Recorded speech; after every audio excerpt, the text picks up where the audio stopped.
1월 31일 금요일 아침 경건회를 시작하겠습니다. 기도하겠습니다. 하나님, 오늘도 주의 말씀 앞에 온전한 모습으로 나아가기를 소망합니다. 우리에게 주의 말씀을 깨닫게 하시고 묵상하는 가운데 주의 뜻을 알게 하셔서 오늘 하루도 주와 함께 동행하며 주의 말씀에 순종하며 주의 영광 가운데 살아갈 수 있도록 인도하여 주시옵소서. 예수님의 이름으로 기도드립니다. 아멘. 사무엘상 8장 1절에서부터 9절 말씀입니다. 같이 읽겠습니다. 사무엘이 늙음에 그의 아들들을 이스라엘 사사로 삼으니 장자의 이름은 요엘이요 차자의 이름은 아비야라. 그들이 브엘세바에서 사사가 되니라. 그의 아들들이 자기 아버지의 행위를 따르지 아니하고 이익을 따라 뇌물을 받고 판결을 굽게 하니라.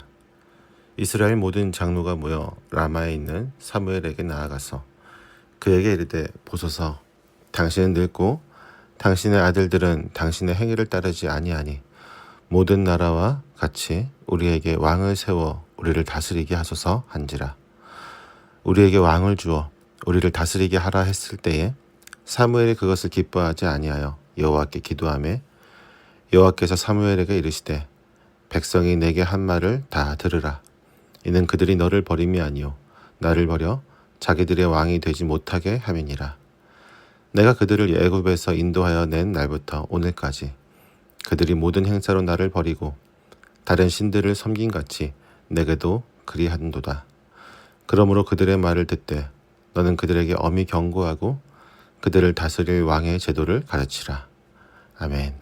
사람들은 종종 눈에 보이는 것을 신뢰하고 싶어 합니다. 보이지 않는 것을 의지하는 데는 두려움과 불확실함이 따르기 때문입니다. 마치 어린아이가 부모의 손을 놓고 스스로 걸어가려는 것처럼 우리는 보이는 안정과 권위를 추구하며 하나님의 손길을 외면할 때가 있습니다. 이스라엘 백성이 모든 나라와 같이 왕을 세우기로 요구한 사건은 이러한 인간의 근본적인 마음의 상태를 잘 보여줍니다. 그들은 눈에 보이지 않는 하나님의 통치보다 눈에 보이는 인간의 왕을 통해서 안정을 찾으려고 하였습니다. 그러나 이러한 선택은 하나님의 특별한 다스림을 거부하고 세상의 방식을 따르려고 하는 인간의 반역과 같은 것이었습니다. 사무엘은 이스라엘의 영적, 정치적 안정을 가져왔던 위대한 사사였지만 그가 노년에 이르렀을 때에 그의 두 아들 요엘과 아비야를 사사로 세우면서부터 문제가 발생하기 시작했습니다. 사무엘의 아들들은 이름부터 여호와를 높이는 뜻을 가지고 있었습니다. 요엘은 여호와는 나의 하나님이라는 뜻을, 아비야는 여호와는 나의 아버지라는 뜻을 지니고 있었습니다. 그러나 그들의 삶은 그 이름과 전혀 부합하지 않았습니다. 3절을 보면 그의 아들들이 자기 아버지의 행위를 따르지 아니하고 이익을 따라 뇌물을 받고 판결을 굽게 하였다고 말하고 있습니다.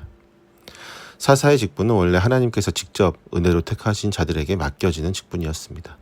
그러나 사무엘은 이를 세습하였고 그 결과 그의 아들들은 아버지의 길을 따르지 아니하고 부패의 길로 걸어가게 되었습니다. 이들의 부패는 이스라엘의 최남단 브엘세바에서 일어났기 때문에 전국적인 영향은 미비했지만 이스라엘 백성은 이를 빌미로 삼아 왕을 요구하기 시작했습니다. 장로들은 사무엘에 나아가 모든 나라와 같이 우리에게 왕을 세워 우리를 다스리게 하소서라고 요구합니다. 이 요청은 겉보기에는 합리적으로 보이지만 그 속에는 심각한 문제가 있었습니다. 첫째는 백성들은 사무엘의 연로함과 그의 아들들의 부패를 이유로 삼아서 하나님이 통치하신 신정체제를 부인하고 있었던 것입니다. 사무엘은 여전히 사사로서 지도력을 발휘하고 있었고 무엇보다 하나님이 이스라엘을 통치하시기 위해 세우신 사사였습니다. 그러나 백성들은 사무엘의 아들들의 잘못을 빌미로 하나님의 체제를 거부하는 길을 선택하였던 것입니다. 둘째로 백성들은 모든 나라와 같이 되기를 원했습니다. 이스라엘은 하나님의 언약 백성으로서 다른 민족과 구별된 존재였습니다. 그러나 그들은 하나님의 다스림보다 세상의 방식과 기준을 따르고 싶어 했습니다. 고대 근동의 왕정체제는 강력한 군사력과 화려한 문명을 자랑하는 매우 매력적인 모습을 보였습니다. 백성들은 근동 지방에 있던 왕의 모습을 통해서 그 나라의 강력한 모습을 통해서 자신들도 역시 그들과 같이 되기를 원하였던 것입니다. 하지만 이러한 선택은 언약 백성으로서의 정체성을 포기하는 행동이었습니다. 사무엘은 백성들의 왕 요구에 마음이 크게 상하게 되었습니다. 그는 자신이 백성을 위해 얼마나 헌신했는지 잘 알고 있었습니다. 해마다 지역을 순회하며 백성들의 문제를 듣고 하나님의 뜻을 전하며 중보하는 목자의 마음으로 사역을 감당하였습니다. 그러나 백성들은 이제 그를 거부하며 새로운 왕을 요구하기 시작합니다. 사무엘은 그들의 요청을 자신에 대한 배척으로 받아들이며 하나님께 고백했습니다.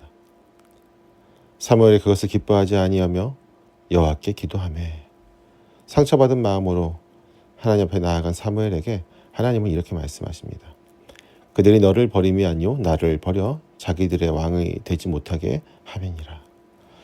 하나님은 사무엘에게 이 사건이 단순히 개인적인 거부가 아니라 이스라엘이 하나님을 왕으로 모시기를 거부하는 반역임을 설명하고 있습니다.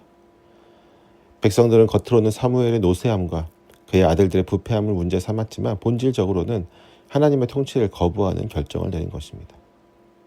하나님은 이스라엘 백성의 요구를 허락하시면서도 그 본질을 정확히 꿰뚫어 보고 계셨습니다. 그들의 요구는 하나님을 인정하지 않는 하나님의 통치를 거부하는 도전이었고 동시에 오랜 불신앙과 우상 숭배를 인한 결과였습니다. 8절에서 하나님은 이렇게 말씀하십니다. 내가 그들을 애굽에서 인도해낸 날부터 오늘까지 그들이 모든 행사로 나를 버리고 다른 신들을 섬김같이 내게도 그러하는도다. 출애굽 이후에 이스라엘은 연속적으로 하나님의 통치를 거부하며 다른 신들을 섬기려고 하였습니다. 이제 그들은 하나님이 통치하시던 그 자리에 인간의 왕을 세우려고 하고 있습니다. 이스라엘은 사무엘의 지도 아래에서 오랜 기간 평화와 안정을 누리고 있었습니다. 블레셋의 위협에도 더 이상 그들은 압박을 받지 않았고 하나님께서 직접 그들을 다스리시면서 은혜를 베풀어 주셨습니다. 그러나 백성들은 여전히 눈에 보이지 않는 하나님의 통치보다 눈에 보이는 인간의 왕을 원하고 있습니다. 마찬가지로 우리도 하나님의 통치가 우리의 삶에 충분하다는 사실을 잊어버릴 때가 많이 있습니다. 우리의 마음은 때로는 보이는 안정감, 세상의 권위와 제도에 더 의지하려고 합니다. 그러나 진정한 평화는 눈에 보이는 세상의 방식에서 오는 것이 아니라 우리를 다스리시는 하나님의 손길 안에서 누릴 수 있음을 기억해야만 합니다. 이스라엘 백성은 모든 나라와 같이 되기를 원했습니다. 이 말 속에는 세상의 방식과 기준을 따라가고자 하는 마음이 담겨 있습니다. 그러나 하나님은 이스라엘을 구별해낸 하나님의 백성으로 삼으신 분이십니다. 그들은 하나님의 언약 백성으로서 거룩하게 구별된 삶을 살아야만 했습니다. 오늘날 우리도 세상의 기준과 흐름 속에서 흔들릴 때가 있습니다. 성공과 명예 또는 안정이라고 하는 이름으로 하나님의 뜻을 벗어난 선택을 시도할 때가 많이 있습니다. 그러나 우리의 정체성은 세상이 아닌 하나님의 말씀에 뿌리를 두어야만 합니다. 우리는 세상과 구별된 거룩한 백성으로 부르심 받았기 때문입니다. 로마서 12장 2절을 보면 이렇게 말하고 있습니다. 너희는 이 세대를 본받지 말고 오직 마음을 새롭게 함으로 변화를 받아 하나님의 선하시고 기뻐하시고 온전하신 뜻이 무엇인지 분별하도록 하라. 사무엘은 백성들의 요구에 상처받고 마음이 상했습니다. 그러나 그는 그 감정을 억누르지 않고 하나님 앞에 나아가서 기도했습니다. 우리의 삶 역시 어려움과 중대한 결정 앞에서 하나님의 뜻을 구하며 기도해야만 합니다. 우리의 생각과 판단이 흔들릴 때 기도는 하나님의 지혜와 인도를 구하는 통로가 되어집니다. 기도는 단순히 우리의 소원을 이루는 것이 아니라 하나님의 뜻에 우리의 마음을 맞추어가는 과정이기도 합니다. 하나님은 우리에게 항상 기도 가운데 이렇게 말씀하십니다. 아무것도 염려하지 말고 모든 일에 기도와 간구로 너희 구할 것을 감사함으로 하나님께 아뢰라. 빌립보서 4장 6절 말씀입니다. 사랑하는 성도 여러분, 오늘날 우리도 세상의 기준과 안정감을 추구하며 하나님의 주권을 의지하지 않을 때, 하지만 그때에도 하나님은 우리와 함께 계시다는 사실을 인정한다면 우리는 눈에 보이는 그런 안정보다는 더 위대하신 그리고 더 크신 능력을 가지신 하나님을 신실하게 믿고 따르고 또한 그 안에서 참된 평안과 복을 누릴 수 있을 것입니다. 우리의 삶에서 하나님의 통치를 인정하고 그분이 우리를 다스리신 왕이심을 고백하는 신앙의 결단을 내리고 참 소망으로 나아가는 저와 여러분 되시기를 소망합니다. 기도하겠습니다. 하나님, 우리의 모든 삶을 주관하여 주심에 감사를 드립니다. 오늘 하루도 주께서 우리의 통치자가 되어 주셔서 우리가 세상으로 향하지 않도록 막아주시고 오직 하나님의 뜻 안에서 주님의 통치하심이, 주님의 인도하심이 가장 귀한 것이고 가장 참된 진리임을 우리가 고백하며 또 선포하며 믿음으로 나아가는 저희의 모습이 되게 하여 주시옵소서. 예수님의 이름으로 기도드립나이다. 아멘.